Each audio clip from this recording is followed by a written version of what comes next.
Hi guys, welcome back to my channel. So over the past few months I have finished my MFA program, I defended my thesis, and then I took a really long, much needed extended break from everything, and then I moved to Pittsburgh, so a lot's been happening. But now I've got way more time than I did when I was in school to sort of resume my interests. So I've been getting back into like my hobbies and everything, and this is one of the things that I wanted to pick back up again. Because I honestly just really enjoy talking about what I'm reading. I mean, I've said this before, that reading books is generally such a solitary act, and you don't really have anyone to talk about what you read immediately after when you finish, so this is kind of an outlet for that. Anyways, somehow in the move I also lost like a lot of my equipment stuff, so hopefully it turns up as I finish unpacking, but my setup's a little not what I would like it to be. Anyways, in this video we're going to be talking about The Glass Castle by Jeannette. So The Glass Castle is a memoir, mostly focusing on Jeannette's childhood, her parents, most notably her relationship with her father. And she has a very interesting life story. It's very much not typical, which is certainly one piece of writing a good, popular, interesting memoir. But she doesn't just have a good story to tell, she tells her story really well. Yeah, her story itself is something that you want to know more about as is, and her writing style is one that I really like. So Jeannette is one of 4 siblings, and she has very, very unusual parents who give her a very unusual upbringing. So her family, they're kind of drifters, they move around a lot, they're very free-spirited in a lot of ways and don't conform to the usual modes of domesticity. And a lot of the sort of eccentric things about them, I think, are ultimately good in sort of encouraging creativity and a love of learning and independent thinking. But there's also a very dark side to her parents. So her father, Rex Walls, throughout the whole book is struggling with alcoholism, which presents, you know, sort of the central conflict of the book, in that her dad is ultimately, he's really destructive in their lives and makes things so much harder for them in a lot of ways, but he's also a remarkable, beautiful person, and they have a very special relationship, and those things exist alongside each other. So in the first part of the book, the family is living in the southwestern portion of the United States. They're sort of living in desert towns, they move around a lot, but ultimately the kids seem very happy. Or at least Jeannette is, because when she's younger, I think she is, of her siblings, the most forgiving of her father's behaviors. But then the family moves to Welch, West Virginia, which is where the father, Rex, grew up. And things really take a turn for the worse. The whole family feels sort of stuck there. Their poverty seems to affect their daily lives much more when they're in West Virginia.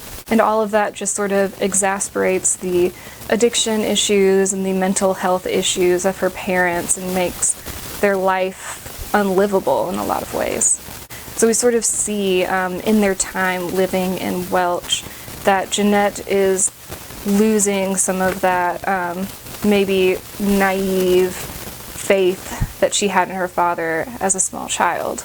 It's sad. It's kind of heartbreaking to see the little ways that relationship sort of cracks. So much about this book feels like balance in trying to figure out what is the honest truth, because the honest truth isn't just my dad did all these horrible things and I hate him and disown him. And the honest truth is also not, my dad was great and perfect and I love him so much, that there's something somewhere in the middle. So we see Rex Walls be this kind of creative, brilliant, charming, interesting man in a lot of ways. And he is a really good father in some instances. So the Glass Castle, which serves as the title of this book, is referring to these blueprints they have for these grand plans for this house they're going to build when they strike it rich. And it's this big creative project, and it just shows how much he raised his kids to be dreamers like him. And really, you find that the kids turn out all right despite sort of the innumerable hardships they grew up with. And I think we can trace back the fact that they mostly turn out okay despite the alcoholism and the poverty and sort of the instability of their lives, because they were taught to be creative and to dream, and they were taught to love learning for learning's own sake, and they were given books a lot as kids, which just made me think as a reader how many children who grow up in similar poverty situations, how so many of them don't have access to those things, and like what a difference that could make if our education system could just have these kids like to learn and feel like they could do something with it. Yeah, the kids turn out mostly okay. Jeanette's obviously a writer, she's a reporter also, and her sister Lori is an artist. I think their youngest sibling leaves it a little ambiguous. She goes through a somewhat difficult time for a while there. But, they sort of make it out, figure out how to make it on their own. So we know that there's all these good things about their parents and their dad, and they did so much that was right and was good for their kids. But then there are all these other factors that really hurt the kids and are destructive to their lives, and it's just like, this is a tremendously sad book. So of course we see addiction and alcoholism, that, there are sort of brief times where Rex is sober, but really he never completely sobers up, which is, the reality for a lot of people dealing with addiction. Of course, that trickles down into the kids' lives. There are these outbursts that I think are pretty traumatic, and so much of the money that could be going towards food and livable housing conditions are going to alcohol. One of the saddest parts of the book for me was the kids had been saving money for the oldest sister, Lori, to move to New York after she graduated. So they had all been working and they had been putting their money in this piggy bank, and then they come in one day and find that the money's gone and that their dad has taken all of the money that they had saved. Then they sort of start to doubt, like, will we ever be able to get out of Welch at all, or are we stuck here forever? I don't know, I think Rex doing that, of course, part of it was because of his alcoholism, because of his addiction, but I think he was also terrified of this first hint that his kids wanted out, that they were going to leave. And then in addition to Rex's alcoholism problems, I think we see plenty of evidence of mental illness in their mother. She seems to have really sort of manic kind of episodes where she's like happy and singing and painting her paintings, and then she gets, so depressed that her kids have to drag her out of bed to get her to work. And then the parents, who they love each other very much, clearly, but they have this sort of strange codependent relationship where, they almost sabotage each other sometimes. And then, of course, they are living in really harsh conditions. They're very poor. The kids are going hungry a lot, like digging food out of the trash at school. Their living conditions are bad, and the house in Welch offers this really stark, sobering contrast to this glass castle dream that Jeannette realizes is never going to happen.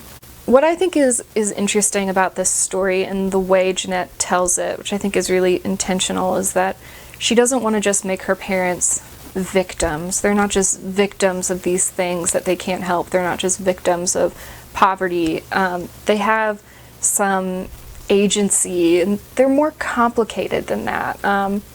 Her parents clearly don't want to see themselves as victims. So I think Jeannette is very careful in sort of not painting them like that, which I completely understand. And trying to write about real people myself is that you want to write about them with love and with respect, because it's not just a story, it's their lives. Yeah, I mean, anyone who has gone through some similar experiences or knows people struggling with the same issues, I think you will definitely feel sort of that sting of recognition in this memoir. So despite everything, despite all of these difficulties, she still loves her father, because her father made her feel special and loved even while all these terrible things were happening.